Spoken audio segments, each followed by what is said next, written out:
What's up, guys? Welcome to the More Than Just Makeup podcast featuring me, your girl, Kamara A. Unique. I am so excited.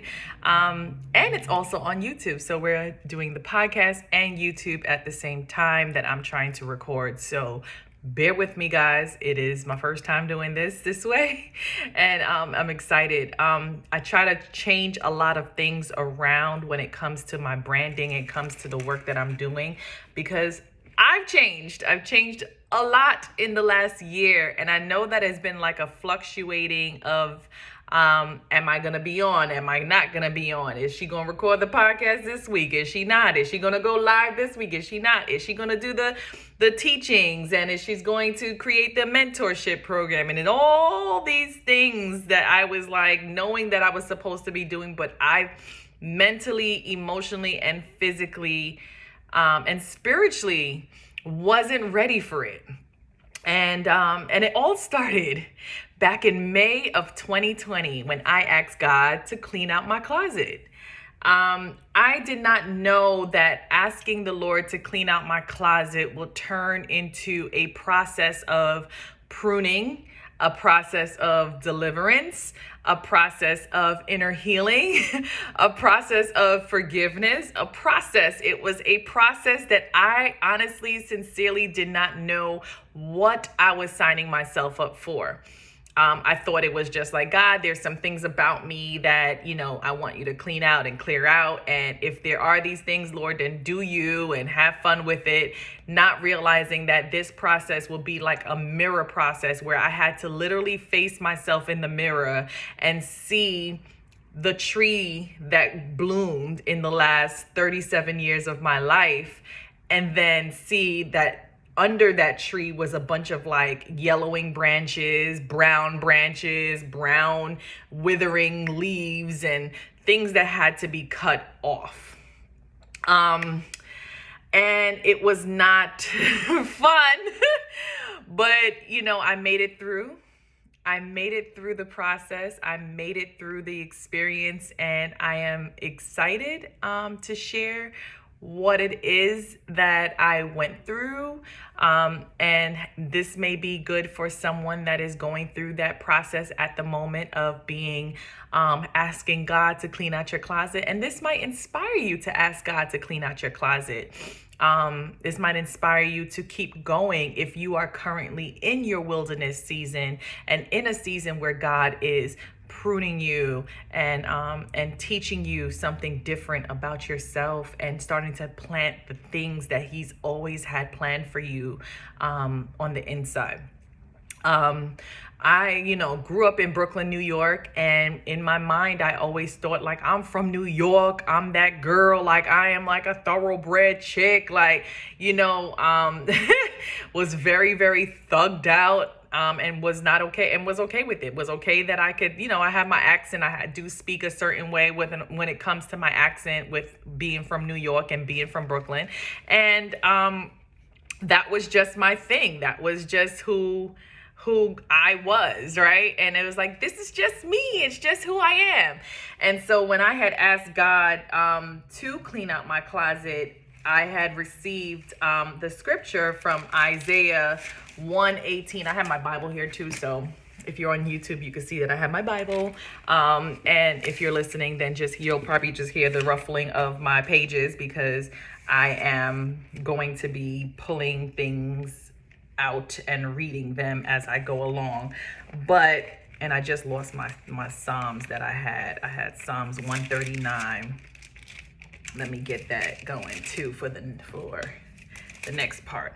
And so during this process, I basically said to the Lord, I want you to clean out my closet. I want you to show me who I was, show me the things that I didn't know about myself, and then remove those things about myself that I have come into agreement with that was not the plan that God had for my life. It was literally like a naked and vulnerable experience. I was completely humbled. And I remember the last time I was humbled like this was when I found God for the first time. And I'll share that story soon. A lot of you guys know the story because I shared it too before, but I feel like I could share it now and from a different perspective, being that the maturity has happened and a lot of the fleshly desires and things about myself has fell off. And even coming back live and coming back on Instagram and social media and coming back on the podcast and even starting a YouTube was all God. I did not want to do it. I was very comfortable living a very quiet life at peace, to myself, not speaking, not sharing too much about what's going on. I was very comfortable with that. And that's how I know that this process now of me coming back out is ordained by God and not my own self, because I did not want to do this. I did not want to do this. I would share my testimony and share certain things with people, whoever I was I connected with and spoke to and all that, but I did not feel like I wanted to share it with anyone else. I didn't want to share it on social media. I didn't want to have people hearing the process of what I've been through or hearing the process of the things that I've learned. And, one of the things that I've always preached and always spoke on was that our experiences and the lessons that we've learned in our process and in our years of the lessons that's learned is not about us. It's always been about how God can be seen through us. And so I got humbled again and was like, okay, God, I'm coming back out. I'm coming back out. So I'm here. So when I asked God to clean out my closet back in May 2020, I received Isaiah 1:18. And Isaiah 1:18 says, make yourselves clean. Take your evil deeds out of my sight. Stop doing wrong. Learn to do right. Seek justice. Defend the oppressed. Take up the cause of the fatherless. Plead the case of the widow. Come now. Let us settle the matter, says the Lord. Though your sins are like scarlet, they shall be as white as snow. And though they are red as crimson, they shall be like wool. Now, if you're willing and obedient, you will eat the good things of the land. But if you resist and rebel, you will be devoured by the sword. For the mouth of the Lord has spoken. And so when he spoke that to me, I literally cried because I knew that was God speaking. I knew it was the Lord sharing to me, like, what he was trying to say to me was, because I've lived, like, I lived my life. I have lived a life of, like, doing me. I've always done me. I've always just move forward. And even when it came to my career and building my career as a makeup artist, I always took the glory from God for that. I claimed that I'm the one that manifested that career. I'm the one that did it. It was all about me. I. Even into my relationships, it was literally about, like, myself, and it wasn't really about who I'm called to. Even down to my relationships with my clients, even being as a makeup artist, a lot of the times, we are taught or told that, you, especially with this whole, like, social media thing, it's becoming this thing where artists are now moving in this spirit of, like, it's about them. Instead of looking at the client, like, it's really about how I can serve you. And so when I started to look at the people around me, as I started to look at them as, like, how could I serve you guys? Or even looking at it's like, I don't pray for, I'm no longer praying for a client, like, God, give me this person as a client. I want to work with this person. My dream is to work with that person. Now it's been, God, just send me who you have me called to and who you would like for me to be around that I can learn from. And then they can also learn something from me. And I'm good because I'm not making it about me anymore. And since I've literally been doing this prayer, my life, my career has been so much more better. I wake up at peace every day and just really excited and ignited to actually conquer my day. And when I do have days off, I go and I explore the land. I'm exploring LA. I go to like Catalina Island. I will drive out to wherever I say, God, where do you want to go? And he'll send me someplace and I'll just go on dates with God. And it's just been such a beautiful, beautiful experience of getting to know the Father in a way that I can truly say I have a relationship with God, and it's been beautiful. And so with that, like, it's been such a wonderful, like, beauty coming through me, because I have yet to really build community here in LA. I have a couple of people that I can hang out with, but the community process of it, where you like, somebody's texting you to say, hey girl, what's going on with you? Are you good? You need anything? I don't have that here. And as you know, that's been a little bit of a struggle, but God has been that community for me. We go a lot of places together, and he always shows up. If you follow me on social media or follow my page, sometimes I'll put on my story how God like blows me away and just puts, like, I'll sit at a bench and then I look up and there's a cross on the bench. Like somebody took a couple of sticks and made a cross on the bench, and I didn't even know it was there before I sat down. Hummingbirds would fly around me. Just really, my friend likes to call me Snow White. So it's really like Snow White kind of experiences that happen to me. Like, I see a lot of things happening in nature and just the beauty of God. That's why I'm so grateful that he allowed me to move to LA, because I was able to like climb mountains and go on hikes and see just his glory and his beauty and the essence of who he is through nature. And it's been fantastic for me. And I fought. I ain't gonna lie to y'all. I fought it.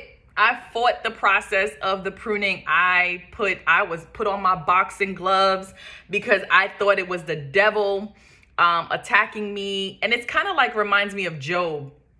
You know, in the book of Job, the Lord allowed the devil to attack Job, but said, don't kill him, but do what you need to do. But just know that he will always stay true to me. And it was a process of testing. And, you know, I look at at my seasons, and I'm like, oh my God, I was literally like Job. Like, he took everything away from me. And there were times when I was like, I'm done. I'm done with you, Lord. I'm done.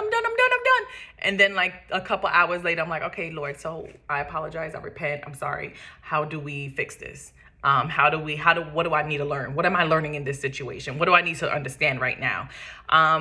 And, you know, and he'll do the talking, and I would just go back into whatever, you know, because it was a lot, you know. And if you saw the video, my video on YouTube from a couple of weeks ago, I shared like the different things that I went through the process of moving to LA. And those different things were just so intense, like getting punched in my face by a guy on the street, moving 3 times in under a year, credit being jacked up, and money being taken away from me, jobs being taken away from me, people just receiving those jobs, winning Emmys. It was just like gut punch after gut punch after gut punch after gut punch.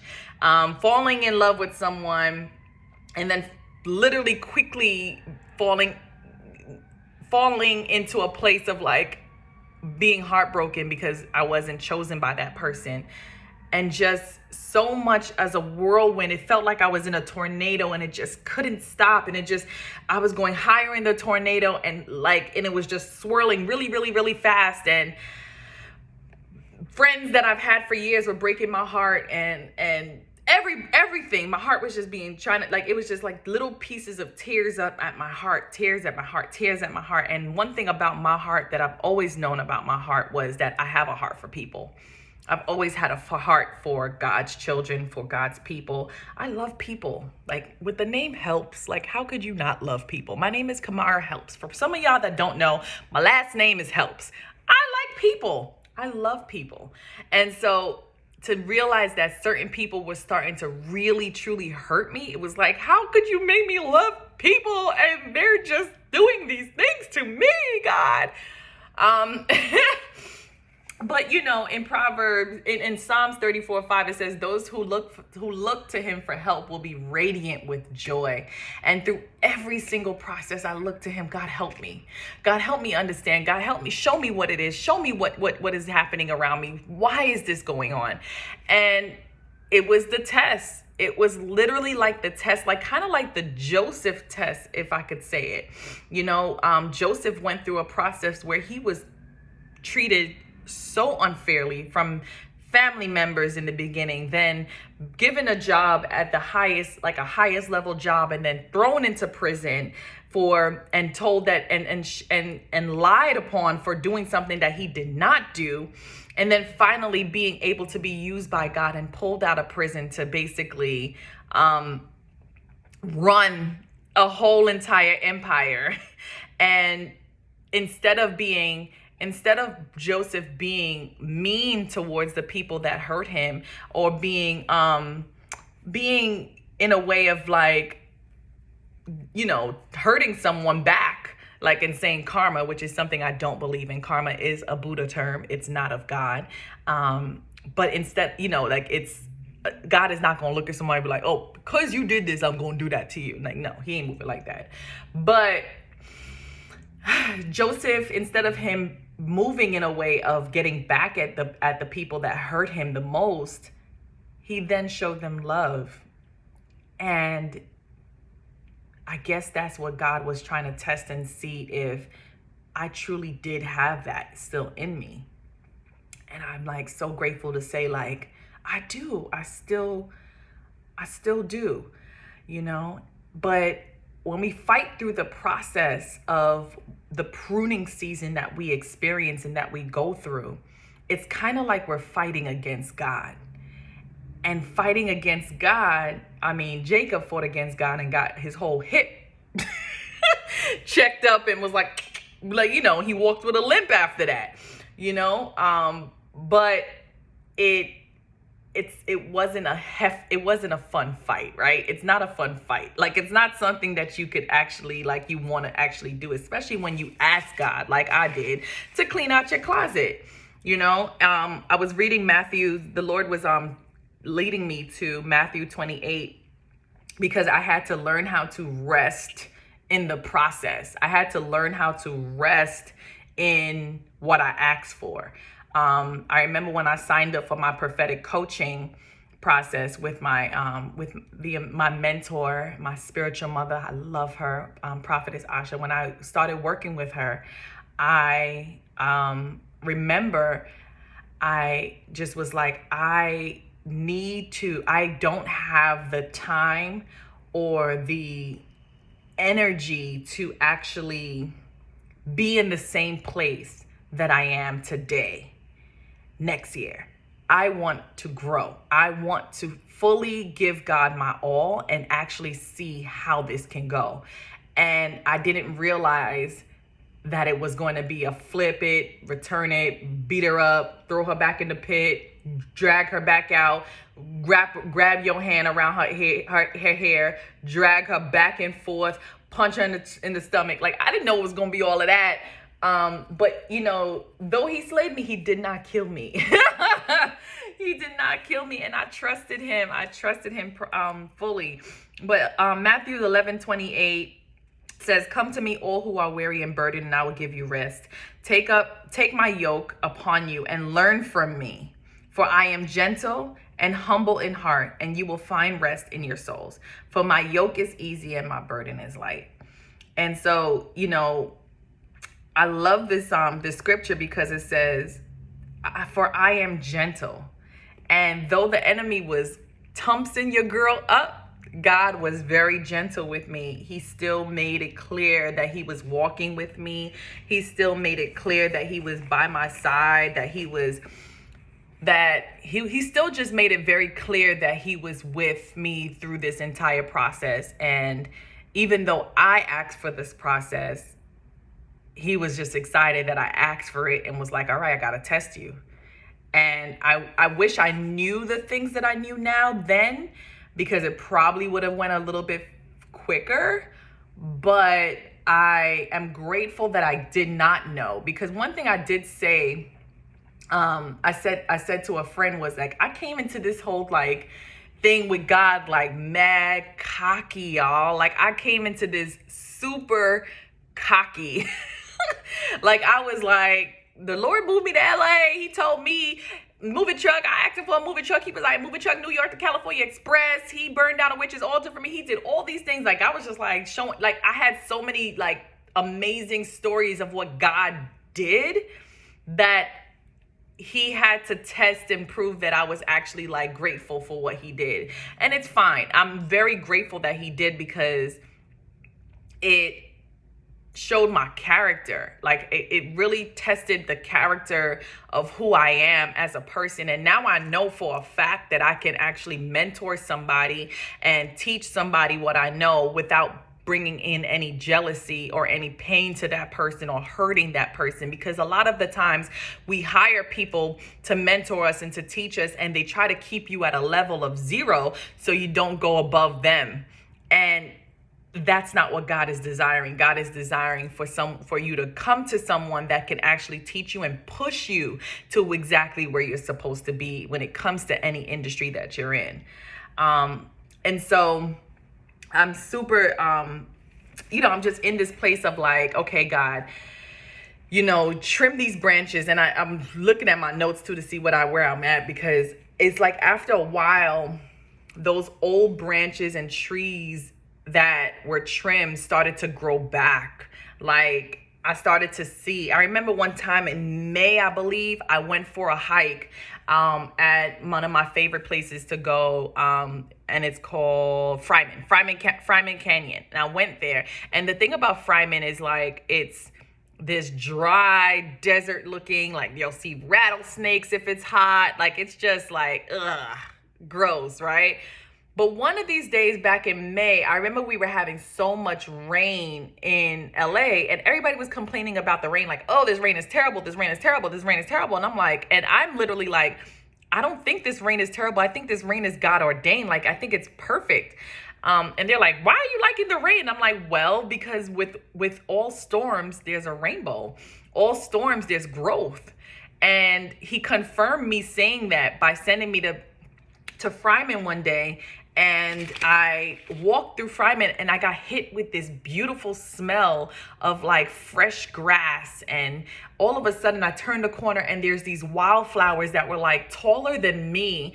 And the whole Fryman was just soaked in like grass and greenery. And I was like, oh my God, this is so beautiful. I'm like, I wonder if anybody's actually noticing that the storms finally brought some growth. Like LA, the entire LA, normally you'll see like dry patches of dryness in LA because it doesn't rain out here at all.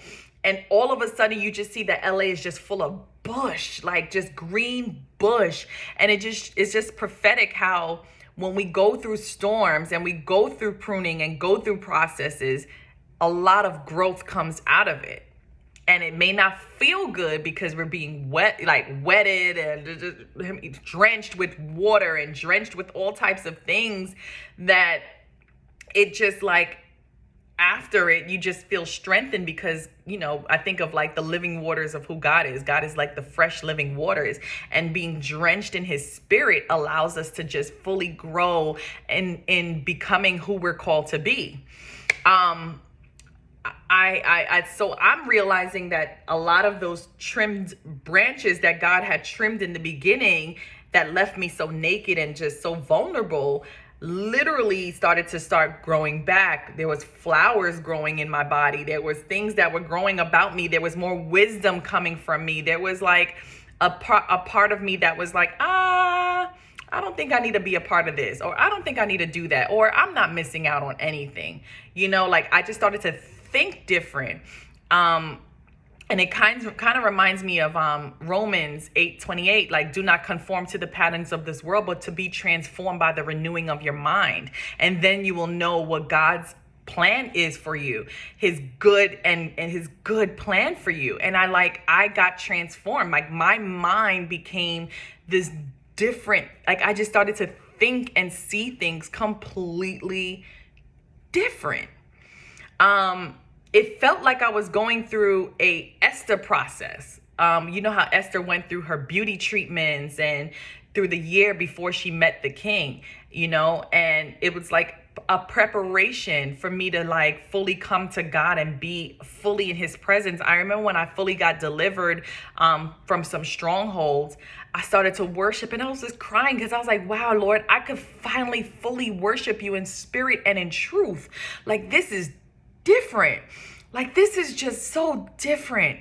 And it was such a beautiful experience. And, this process made me ask God,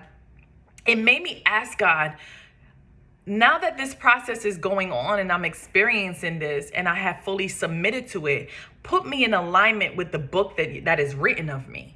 Because in Psalms 139:16, it says, my frame was not hidden from you when I was made in the secret place.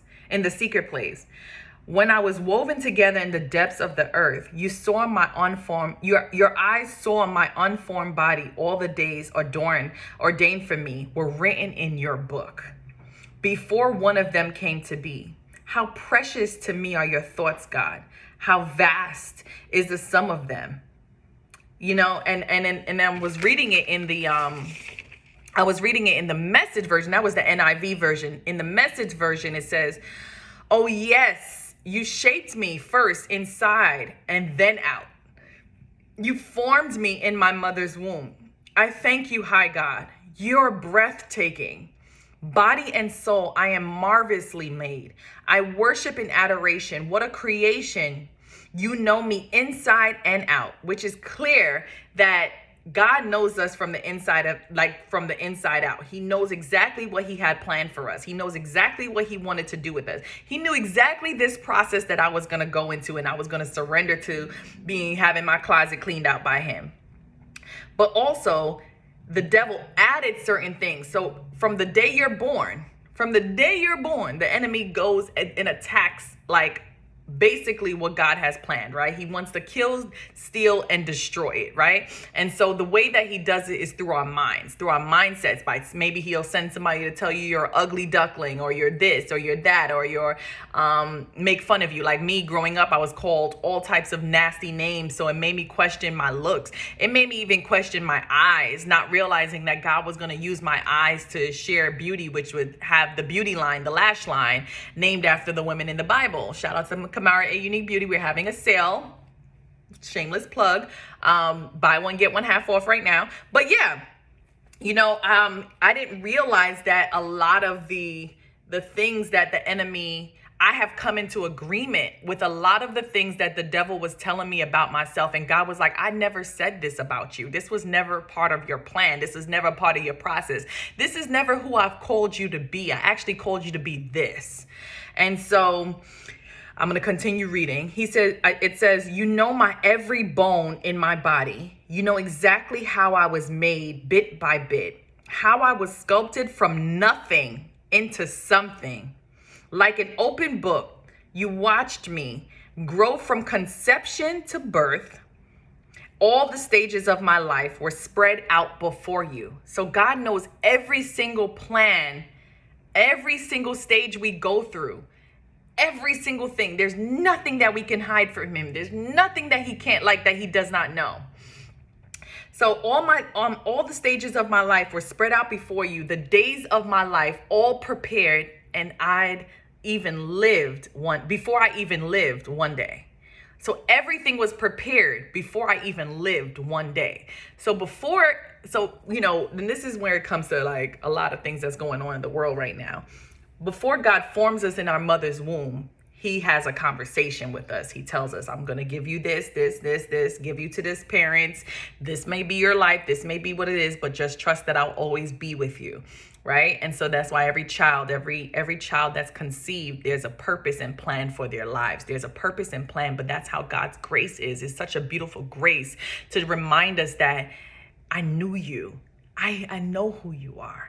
I know what you're going to go through, but just trust that I'm going to be with you this entire plan, entire seasons that you go through. And it's up to the enemy to try and set us up and take us off the track of what God is doing. And those pruning seasons that we go through, those seasons of pruning, those seasons of refining actually helps us get back on track to what God's original plan was. It helps us get on track with and on the right chapter of that book that is written of us. And so through this process, I've learned that I am softer. I am much softer. I am a softie. I'm a little, I still got a little bit of, fight in me. Because, of course, in the spirit, I'll go cow, beat something down. But I am, I was with my girlfriend, Charlene, the other day. And she was just like, you're just so soft. It's just so pretty. And I'm like, yeah, I'm softer. But, I'm still a beast in the spirit, But I noticed something different about myself. My compassion has grown tremendously. I love without a doubt. Like, there is no doubt in me about loving someone. Even for someone that may have hurt me, I've forgiven them. And I'm always open to receiving that love back and to bringing them back into my life. I don't walk with bitterness in my heart. Even when I'm driving sometimes and out here in LA, they drive like maniacs. So I'll be like, God. And I, would be like, I repent, Lord, I'm so sorry, but your children, Lord, your children. So I just have like a quick to forgive heart, repentive heart, a renouncing heart. I'm not so hard on myself anymore. I'm trusting more. And that's been the hardest part, is to trust people again with the business and with the things that God is doing in me, and just trusting that I can bring people in now. I even wear dresses. I am wearing dresses all the time. I'm like, let me throw on a dress today.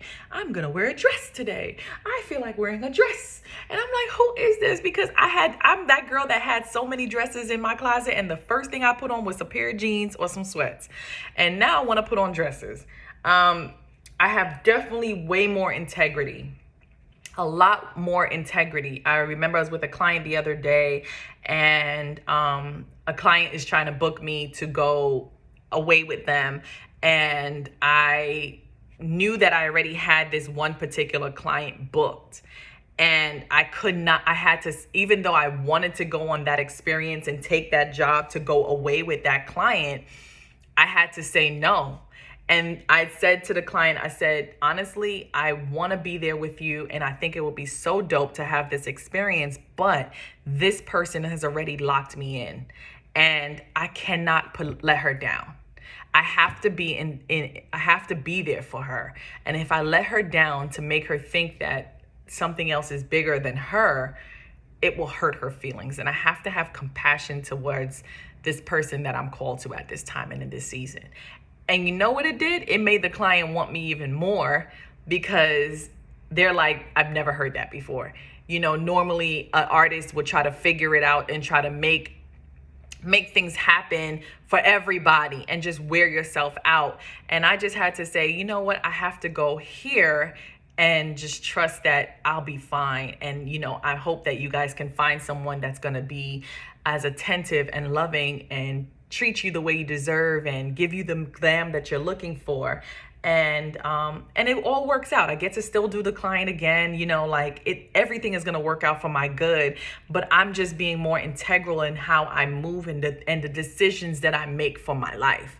I've realized that every decision I make can affect me, and it also could affect the people that I'm called to. And one thing I don't want to do is hurt others. I want them to always experience the love of God in every interaction with me. And that's just how I am now. And I just don't care. And it's not that I don't care, like in a way of like, I don't care, like in a bragging kind of way. I just don't care, because I'm no longer chasing. And it's funny, because this client said this to me. She said, Kamara, you before used to chase Hollywood just to see how far you can get in Hollywood. Now you're just seeing who you are called to be in Hollywood and being that. And that's the difference. And when she said that to me, I was like, whoa, this is like, I didn't even realize I was giving that off. And for the fact that this is a person that has seen me grow, she's been in my life as a client since I found God, since before I found God, to see this process. And I thank God. I thank God for every person, every client that stuck it out with me. And I think also this is also for the people that may know someone that's going through a pruning season and a process at the moment, is to be compassionate and gentle with them and to try to be there for them and be Christ-like with them. Because if you haven't experienced it, or if you have experienced a pruning season, you will know that this is something that deserves encouragement, because it's not easy to sit and look in a mirror and look at all the parts of you that God was like, I never put these inside of you. And I need you to see how ill-fitting and how ugly it is. But kindly allow me to clean them out so that it could fit, so that you can fit your clothes better, so that you can fit your life, the life that I'm calling you into better. And you can be exactly who I'm calling you to be. I am correcting people in love now and having more grace for where people are. I apologize without a hesitation. I like pink nail polish. If you can see, if you're on the podcast, on the YouTube, I'm showing my pink nails. I like pink nail polish. Y'all, I was just rocking Ferrari red. Like, I would wear Ferrari red all the time. And now I want to put it in neutral. And I like my pink nail polish. I love pink nail polish. This is pretty. And I feel like, oh my God, this is so different for me, because red was something that I always saw my grandmother, my aunt, like everybody in my family would wear red nail polish. So it was something that I just wear red nail polish. Now I'm like, give me pink. I definitely take better care of my body. I'm in Pilates. I don't know if you guys are following. I'm in Pilates almost every day. It is one of the most relaxing and amazing workouts that I've experienced, and I'm so grateful for it. I look at my body differently. I am not beating myself up for not losing the COVID weight, because I haven't lost my COVID weight yet, but I am, just taking care of myself, taking care of the vessel that God has given me. It's like I watched the flowers, like I continuously start to watch the different flowers, the different lilies come up. And I'm like, oh my God, they smell good. They're pretty. Oh my God, this is so pretty. Oh wow, this is nice. And I am in shock. I am just purely in shock of the woman that I've become. I'm happy that I did this process before I got married. I'm happy that I did this process before I had children, because it just makes me realize how gentle and kind God is, because I don't know how my husband would have handled this. Because it was a lot of crying. It was a lot of it was a lot. But I will say that it was not easy doing it alone. But I was not alone, because God was with me the whole process. But it was like I fully learned, let's just say I fully learned how to fully 100% rely on God. And that's not easy. That is not the easiest thing to do, and not the easiest thing and place to be in. But it was worth it. Would I do it again? I mean, I might have a time that I will have to do it again. But in order to continue to be and to grow, things got to get pruned off of the tree. And at least now I know when the process and the season is happening, because God is gentle. He always tells you in the beginning, just like how he gave me Isaiah 1:18 in the beginning. When I asked him to clean out my closet, and now I am fully just Kamara A. Unique Janine Helps. Like this girl, this woman that just that can fully speak to the fact that she has surrendered her life, her love, her peace, her joy, her kindness, her everything, her career to God. It's no longer me. And even before I came on this today, I said, God, make me small and make yourself so big so that they hear you instead of hearing me, because it's no longer about me. And so that is the end of this podcast and the end of this YouTube video. I thank each and every one of you guys for tuning in and listening. And I am so grateful for this process, and so grateful. And so if you decide that you want to ask God to clean out your closet, get ready. And if you are currently in the wilderness season, get ready. And just know that something beautiful is going to come out on the other side of it if you just surrender. And I pray that this inspires you to surrender. It inspires you to press on, and inspires you to have faith and to trust God and to trust the process. And have a blessed day, y'all. I'm out.